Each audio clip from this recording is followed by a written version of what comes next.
국힘으로 넘어가도록 하죠. 국힘이 정진석 비대위원장이 새로 선임이 됐고요. 새 원내대표로 주호영 대표가 추대설이 있다가 이 투표를 통해서 그 언론 보도를 보니까 최근에 유례 없는 비밀 투표를 했다.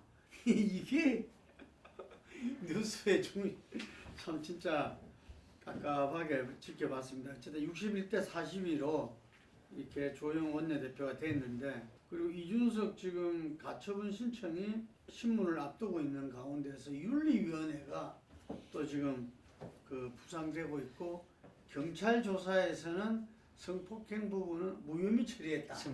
성상납 부분은 이런 부분들이 나오면서 또 방점을 찍은 게 2차 문자 이 폭로랄까요, 뭐랄까요, 이게 정진석 비대위원장의 시점은 8월 3일이라 이야기하지만 13일 하지만 유상공 윤리위원과 서로 주고받는 게 또 드러나가지고 윤리가 역시 윤핵관 조정을 받고 있는 거 아니냐, 이런 이야기들이 등등이 나타나면서 참 국힘 정상화 참 쉽지 않아 보입니다. 국민의힘은 민주당처럼 1인 체제에 일사불란하게 줄 서고 이런 것도 또 별로 없고요. 내부에 불만이 있지만 그 불만을 갖다가 외부로 이제 토로하지 못하는 부분. 근데 윤핵관들이 이제 힘이 빠지기 시작했는데, 윤핵관이 힘이 빠지는 부분의 핵심은 저는 윤석열이 윤핵관에 대한 불신할 사건이 생겼다라고 보고 있습니다. 대선 과정에서의 일일 거라고 보지만 그건 여기서 말을 하긴 좀 어려운 측면이 있고, 자 이렇게 되는 속에서 그동안에 윤핵관이라고 나섰던 권성동이 이제 뒤로 물러나고 장제원이가 뒤에서 있다지만 이 두 사람들뿐만 아니라 그 윤핵관이라고 불리던 이철규라든지 윤한홍 이런 사람들이 다 힘이 빠지고 있다고 봐요. 그러면 이제 이 자리를 대체할 게 결국은 이 검핵관들이 이제 대체하고 있고, 또 뭐 친박에서 좀 이렇게 해서 윤핵관이 빠진 자리를 좀 보충하려고 지금 그렇게 하고 있다고 봐요. 그래서 이제 그 과정에 정확한 결과를 보여주는 것이 이번에 그 이용호 의원이 41표나 얻은 부분인데, 그래서 사실상으로 대통령실 윤 입장도 이 주호영이가 되기를 바랬지만은 수배까지 할라 했죠. 한편으로는 일정하게 윤핵관이라는 부분이 비주류까지 확대되기 위해서는 일정하게 이제 자기도 비주류라는 사람들을 안아서 가야지, 윤핵관 몇 명을 데리고 끝까지 가다가 나중에 당에 과거 박근혜 때처럼 당에 의한 배반을 받을 수도 있다, 지지가 더 빠지면, 이런 부분을 의식하기 시작한 것 같아요. 그러니까 이제 정진석이라는 사람의 칼라를 보면 친박 같으면서도 친이 같으면서도 모함이 있는 칼라 아닙니까, 과거의 정치 행보로 보면. 그래서 이제 그런 사람을 비대위원장으로 앉혔고, 그래서 이제 정진석에 대한 부분에 난 총리가 있다고 하면 정진석이를 글로 이제 비대위원장을 빼고 이제 끝나면 글로 가지 않을까 이렇게 봐요. 그러니까 국회의장을 던지고 비대위원장을 맡은 거 아니겠습니까? 그래서 그런 부분에서 윤회 모종의 비대위원장에 대한 이 오다가 있었고 그 오다들을 추진해 가고 있는데요. 문제는 저 당에 국회의원들의 개별적인 일종의 자기 정치력이 너무 떨어져 가지고 거의 도의원 비슷해져 가고 있는 상황이라고 보고 있어요. 저 국민의힘이요. 저런 상황에서 앞으로 제가 볼 때는 윤 정권의 위기가 오게 되면 그것이 엄청난 보수의 위기로 나타날 거라고 보고, 지금 홍준표나 이런 사람들이 좀 조용히 있죠. 정권 초에 때로는 정권 편을 좀 드는 척하면서도 결국은 이제 어느 시점에서 완전히 이제 칼날을 들고 나타나는 것은 시간 문제다라고 보고 있습니다. 가처분 소송에 대해서 이 국힘이 재판부 기피 신청을 했잖아요. 했는데 그 받아들여지지 않았고, 지난번 가처분을 판결한 그 같은 재판부잖아요. 그래서 이번에도 핵심은 4차 가처분했던 그 정진석 비대위원장 그 무효 가처분이잖아요. 받을 가능성이 크다 이렇게 지금 보고 있어요. 그래서 그 전에 빨리 윤리를 해서 자원 자격을 박탈하는 뭐 이걸 하고 있는데 그걸 또 가처분을 내겠다. 네, 그렇죠. 뭐 이런 식인데 하여튼간에 뭐 우리 지켜보고 있는 사람 입장에서도 뭐가 뭔지 잘 이제는 하나 이렇게 꼬여가지고 사실 이 이준석 문제가 터지기 직전에 어디 인터넷 언론에서 그런 그 제목을 달았더라고요. 그러니까 윤석열 정부가 무한루프에 빠져 있다. 어떤 무한루프냐? 무한루프에 이준석, 김건희, 법사 이 무한루프에 빠져 있다고 하는데 지금 이 우리가 앞서 처음부터 계속적으로 이야기한 부분이 김건희 여사 그리고 아까 무속 관련된 법사 그리고 다시 지금 이준석까지 이 지금 똑같은 이 그러니까 뭐랄까요 그 질곡의 고리가 계속적으로 될 수밖에 없는 이러한 상황인데 문제는 이 이준석의 문제는 저는 그런 생각을 합니다. 그러니까 아무리 이준석이 믿고 하더라도 이걸 뭔가 어떤 식으로 정치적으로 풀어야지 계속적으로 법에 호소해서 뭔가를 하려고 하니까 스텝이 계속 꼬여가고 있는 것이죠. 사실은 뭐 정기석 비대위원장도 취임하면서 그 이야기를 했더라고요. 이렇게 이 정치 문제는 정치 문제로 풀어야지 법으로 푸는 건 하책 중에 하책이라고 본인이 그렇게 이야기해놓고 법원에 달려 들어가서 들고 가서 또 이야기를 하는 상황인데 당장 9월 14일 날 지난번 심리를 했잖아요. 그 9월 14일 날 심리한 부분이 뭐냐면 전국위에서 당헌을 개정한 부분이 옳았느냐 부분이거든요. 그건 아마 제 생각에 빠르면 오늘 내일 나올 가능성이 상당히 높습니다. 만약에 그때 그 당헌 그 개정 자체가 잘못됐다고 판정이 나오면 그럼 그 당헌에 의해서 만들어졌던 정기석 비대위원장 체제도 5차 가처분 심리도 되기 전에 무너질 가능성도 있습니다. 그리고 지금 또 하나는 지금 그 윤리 징계를 땡기려고 하는 것 중에 하나는 그러면 지금 그러니까 이준석의 당원이라는 자격 자체를 완전히 박탈시켜서 원고 적격의 걸 없애버리겠다는 거죠. 원고 그러니까 서로 제기할 수 있는 자격을 없애겠다는 것인데 그건 눈에 너무 많이 보이잖아요. 그런 부분들이 과연 법원에서 받아들이실까? 저는 받아들이지 않을 가능성이 높다. 자, 그 문제는 지금 그러니까 이 법적인 문제도 있지만 정진석 비대위 체제도 저는 상당히 문제가 있다고 생각이 들어요. 지금 뭐 정진석 비대위원장 같은 경우 사실은 이준석과의 공개적 마찰을 제일 먼저 했던 사람이거든요. 지방선거 끝나자마자 육모왕망이 이야기 나올 정도로 이야기하면서 사실 대표적인 윤핵관이잖아요. 그렇다고 한다면 이런 사람을 돌고 돌아서 다시 윤핵관으로 한 부분에 있어서 과연 비상대책위를 위원장을 맡는 것이 맞느냐. 그리고 또 앞서 말씀하신 것처럼 8월 13일 날 문자를 주고받았다고 하지만 이준석에 대한 중징계를 요구를 했고 이러한 부분들이 만약에 그러니까 윤리위가 어떤 결론을 낸다 하더라도 그 결과에 대한 독립성, 신뢰성, 형평성을 과연 담보할 수 있을 것인가 이런 부분들이 있는 것이고요. 아까도 이야기했지만 결정적인 부분은 아직 지금 5차 가처분 심리가 남아있기 때문에 이게 지속될 수 있느냐의 부분이고 또 하나는 새로운 또 하나의 투탑 중에 한 명으로 된 사람이 주호영 전 비대위원장인데 이것도 지금 돌고 돌아 또 주호영이잖아요. 물론 뭐 주호영이라는 분이 상당히 뭐 정치적인 능력이 있는 분이긴 하지만 상당히 그럼에도 불구하고 지금 윤핵관들이 또 밀어가지고 이번에 되긴 됐습니다만 누가 봐도 이건 골리앗과 다윗의 싸움이라고 봤는데 상당히 지금 결과 자체는 어떻게 보면 주호영 원내대표가 체면을 상당히 구길 수밖에 없는 상황이 됐다. 그리고 지금 만에 하나 아까 제가 이야기한 대로 정진석 비대위 체제가 만약에 법에 그러니까 가처분에 의해서 또 무산되면 이 조영 원내대표의 법적 지위도 상당히 위태로워집니다. 왜냐하면 왜요?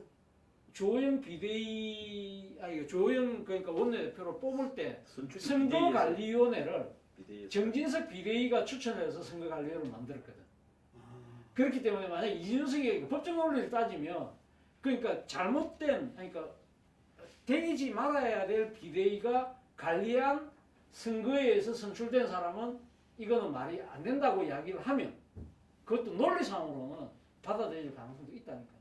그러니까 지금 이 최고위원이나 당 지도부가 그 선거관리위원회를 구성하도록 되어 있는데 그러니까 지도 체제가 그러니까 그때 들었었던 지도 체제가 관리위원회를 지정한 거죠.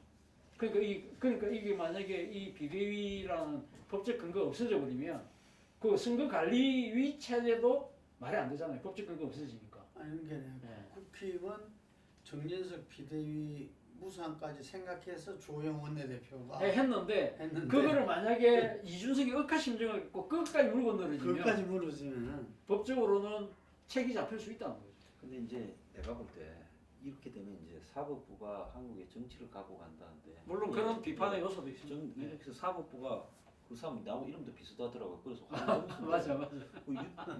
이게 인터넷 댓글에 황정수. 보면 황장수 해가 심지어 뉴스에도 황장수 판사라는.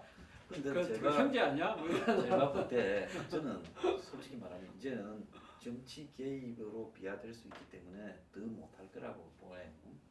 근데 이제 이준석이는 그러면 뭘 노리고 저러는가라고 이제 보여지는데 못할 것 같다는 게 뭡니까? 그 이번에 그 가처분을 네, 계속 이제 인정한다. 가처분을 해서 여당을 이렇게 계속 마비시키는 결정이 사법부가 계속해 나간다는 부분이 법적 논리성에서 이유가 있다 하더라도 그것이 결국은 정치적 해석의 문제와 별개일 수가 없는데 사법부가 그런 선택을 계속해 나가는 부분에 대해서 부담이 커지죠.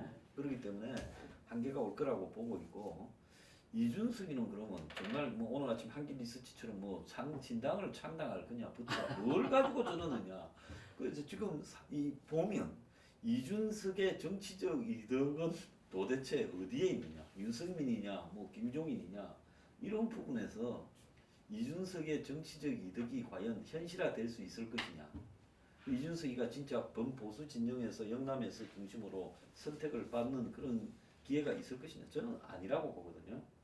그래서 이제 이 싸움도 솔직히 말하면 여야 정쟁이 심화되면서 소멸되어 갈 거라고 보고 있습니다. 법률적인 문제는 거기 가처분 판결을 하는 거 보니까 두 가지의 포인트가 맞춰져 있는 것 같아요. 대통령이나 당 대표에는 이 선출직이에요.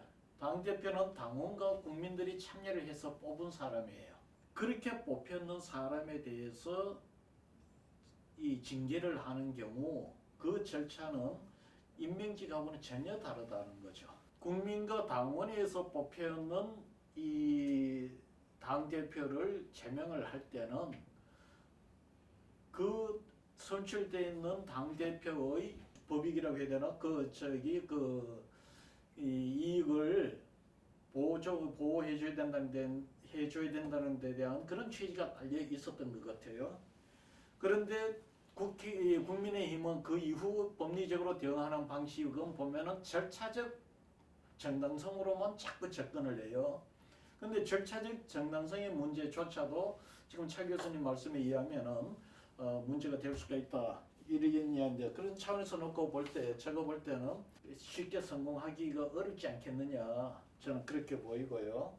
지금 국민의힘 문제를 볼 때 윤석열이냐 윤핵관이냐 문제라고 봐서는 안 돼요. 저거는 보다는 그 이전에 깔려있는 게 2030 세대들의 요구와 지금 그 정치 기득권 세력 간의 대결 그것이 결국은 자기네들의 이해관계 그 정치적 관계가 결국 2030의 자기네들의 사회 진출 앞으로 살아가는 문제와 관련된 이해관계가 물려가 있는 이런 구조적인 문제도 떨어져 있다. 그래 이야기하니까 이준석이가 무슨 2030을 대변하느냐라고 하지만 그러면 2030을 대변해 주는 사람이 누가 있나요? 민주당에서는 박지원이라는 인물이 뭐 이렇게 선발대회가 들어갔지만 그 발언권을 가질 수 있었던 거는 2030 정서를 갖고 있는 거예요. 그렇다고 해서 지금 민주당이 2030을 대변하느냐? 그것도 아니에요. 그래서 이 싸움이 실제 이준석이 개인 대 그 윤핵관의 대결이라면 이런 큰 싸움이 벌어질 수가 없습니다. 그런 세대적인 대결 구도가 있다는 것을 염두에 두시면 되겠고요. 그다음 오늘 우리가 발표했는 것 중에서 이준석 징계에 대해서 물어봤어요. 이준석 재징계를 하는 것에 대해서 어떻게 생각하느냐를 물어보니까 어떻게 나오느냐 하면은 재징계를 잘하는 거라는 응답이 37%고 37.4%고 잘못한 거라는 게 54.1%입니다. 1.5배가 많습니다. 잘못하고 있다는 게. 그러면은 5번은 이렇다 칩시다. 저희들이 7월 달도 조사를 했고 8월 달도 조사하고 이번에 9월 달을 조사했는데 잘하는 징계를 잘했다라는 것을 변화가 어떻게 바뀌냐면은 7월 달에 징계 잘했다 47.5였습니다. 8월 달에는 42.4%입니다. 근데 9월 달에 오니까 37.4%입니다. 반면 징계를 한 것이 잘못했다는 응답은 7월달에 42.5, 8월달에 49.3, 9월달에는 54.1%입니다. 그런데 이번에 9월달에 정확하게 이야기해서 검찰 기소를 하지 않는 거로 증거가 불충분하다라는 이거 발표 나오기 사실상 전의 조사예요. 저희들이 토요일부터 조사를 했으니까 아마 오늘 현 시점에 그 경찰 그 발표 이유를 반영한다면은 징계를 하는 것이 잘못됐다는 응답이 지금 54.1%인데 이거보다 더 나올 겁니다. 두 번째, 이 신당 창당은 이 국회에서 조사하는데 이 해석이 재밌어요. 제가 국회에 두고 전화가 왔길래 여론조사는 세 가지 해석 방법이 있다. 다수결 해석하는 방법, 두 번째는 마케팅 차원에 두고 수요 예측하는 방법, 마지막으로 윤리적인 방법. 근데 윤리적인 건 뭐냐면 자살 같은 경우 자살은 답이 자살률에 대해서 제로가 답이에요. 이거는 과반수로 해석하는 게 아니고 반면 찬성이 높으냐 많으냐 이런 부분은 민주적 의사결정의 문제인 거고 지금 신당을 했을 때 지지할 거냐 말 거냐 이거는 수요 예측과 관련된 시각으로 봐야 된다. 그러면 이번에 이 결과가 어떻게 나왔느냐. 신당 만들어서 적극 지지할 것이다 17.3, 지지할 수 있다 18.6, 합해서 35.6입니다. 반면 지지하지 않을 것이다 23.8, 절대 지지하지 않을 것이다 32.2, 합해서 56.0입니다. 그럼 이거는 찬반에 대한 해석을 하는 게 아니고 이준석이가 신당을 만들었을 때 실제 어느 정도 지지율이 나올 것인가를 예측으로 봐야 되는 거예요. 그러면 예측을 할 때 내가 쿠키뉴스에 그렇게 해석을 해줬어요. 실제 우리가 마케팅 조사에서 할 때 가급적 지지한다, 지지할 것이라는 건 실제는 구입을 안 한다. 그거는 빼고 봐야 된다. 그러면 실질적으로 내가 볼 때 이준석 대표가 신당 만들었을 때 얻을 수 있는 맥시멈은 17.3%예요. 이게 17.3% 적극 지지하겠다는 것이 자체가 맥시멈인 거고 우리가 마케팅 수요 예측에 보면은 실제 제품을 내놓고 이거 사겠냐고 물어봤을 때 실제 구매로 연결되는 거는 반드시 보수에서는 몇 프로 나왔어요? 요거 설명을 적극 구입하겠다는 층의 실제 3분의 2가 구입으로 연결이 된다. 그러면 이거는 정확하게 우리가 저차 전문가적 시각에서 놓고 볼 때 이 수치는 이준석 대표가 신당을 만들었을 때 지지율이 실제 이루어지는 게 맥시멈이 17.3%고 실제는 그 3분의 2 정도가 예상이 된다. 즉 10% 전후가 될 거다. 이렇게 봐야 되는데 지금 모든 언론에서는 쿠키뉴스는 그런 식으로 보도를 했어요. 다른 언론은 어떻게 했냐면은 이준석 만들면은 이 지지율이 35.9%가 돼서 만만찮다 이래 해석하거나 아니면 또 다른 쪽에서는 찬반으로 해서 지지하는 쪽보다도 반대하는 게 35.9 대 56가 더 많다 이런 식으로 해석하는데 이거는 조사를 잘못 이해를 했다. 그 다음 여기에 대해서 보면은 국민의힘 지지자들은 반드시 지지하겠다가 국민의힘이 18.2%가 나옵니다. 반면 이 전국 평균이 17.3인데 국민의힘의 지지자도 18.2%가 나오는 거예요. 그것은 무슨 이야기냐면 국민의힘 지지자 중에서도 세대적 그 이해관계를 갖고 있는 층들은 이준석을 지지하는 층들이 또 일부가 있다는 거죠. 예, 알겠습니다. 지금 가처분 심리 윤리위원회 뭐 등등 이렇게 나타나면서 지금 자칫 잘못하면 국힘은 투톱 모두가 위험할 수 있다는 이야기잖아요. 이게 정말 변화무쌍합니다. 그런데 어쨌든 간에 정부 여당이 몇 달째 이렇게 정상화 안 된 것은 모두에게 도움이 되지 않지 않나 생각을 합니다. 어서 정상화를 촉구하는 바입니다.